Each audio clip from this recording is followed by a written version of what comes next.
Okay, we're just going right into it. Welcome, guys. So I am starting off with some tissue oil.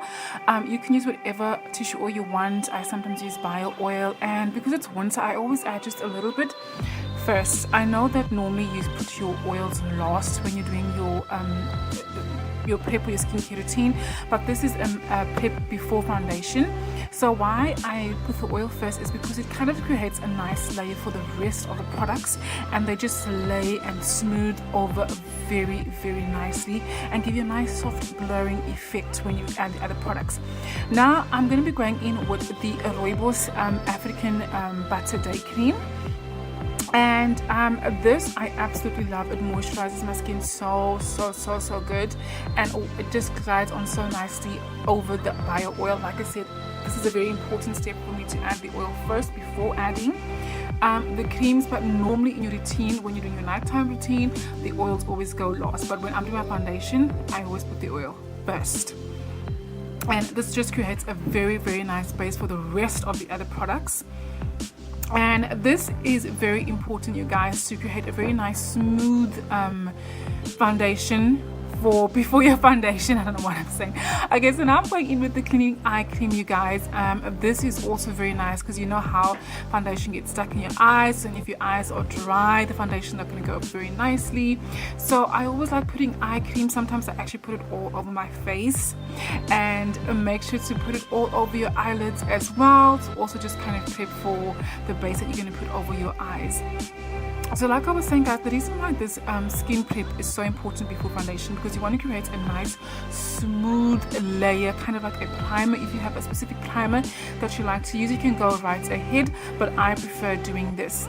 And now I'm going in with the Clinique Hydroblur Moisturizer, and this really helps to soften the skin and to blur out. It really does help blur out imperfections. It's not going to like make your imperfections go away, but it really adds a nice soft blur to the skin that is absolutely great before foundation. So this is generally how I prime my skin.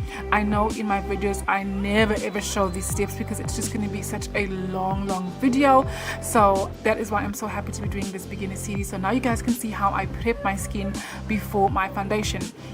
Now for a glow, okay, I'm going to bring in with the Ushas Liquid Born to Glow. This is not my favorite, to be honest with you. I normally use the NYX Born to Glow. I saw this one in the store and I was like, okay, let me try it, but I'm not really sure how I feel about this one. And this is just going to be a great base, glowy base to illuminate your foundation.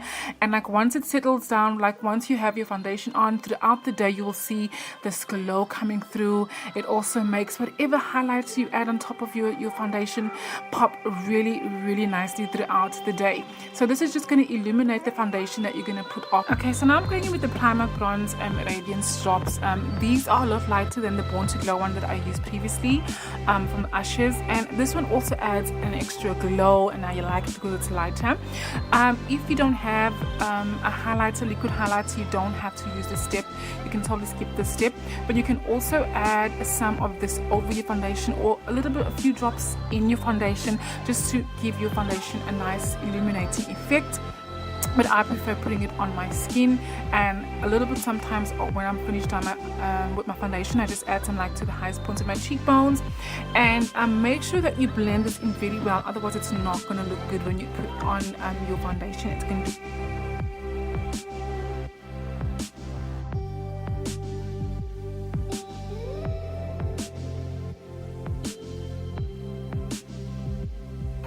So now I'm going in with the Maybelline Superstay 24-Hour Foundation, and I'm going to apply this all over my face. As you can see, I like applying it with a brush, just applying it all over my face so that we get most of the product onto our face, tapping it in gently. It's so very important to tap the foundation nicely onto your skin and not to just like scrub it or rub it over your skin. And nicely go in again with a sponge over that and blend it in very nicely to get rid of any lines that the brush might have caused, and also to pick up any excess foundation, because you don't want your foundation to start caking later on if you don't blend it out or pick up that excess properly. I also like using a sponge, the beauty blender sponge as well. That is actually my favorite tool to use when I'm doing my foundation. Again, guys, as you can see, it's so important. I went over my eyebrows with the foundation as well, and that is because whenever I do my eyebrows, I always like to have a foundation under my eyebrows, just so the product has something to stick to. You will see my eyebrow tutorial not tomorrow but the following day. So that step is very important to me, to put foundation over my eyebrows. And yes, just go into all of those lines, you know, the nose lines, the eyes, because that's where your foundation tends to separate or crack sometimes. So make sure you blend that in very, very nicely. And that is my routine that I normally do before my foundation. And as you can see, it looks flawless, it looks radiant. I don't know if you can see it on camera, but that is how I normally do my foundation. Important when you're doing a foundation or whatever products you apply to your skin is it's always important to blend, and that is key when it comes to makeup. Blending is so important, and be very gentle. Do not be rough when you're blending. And that is it, you guys. Until tomorrow's video, I'll see you guys. Bye.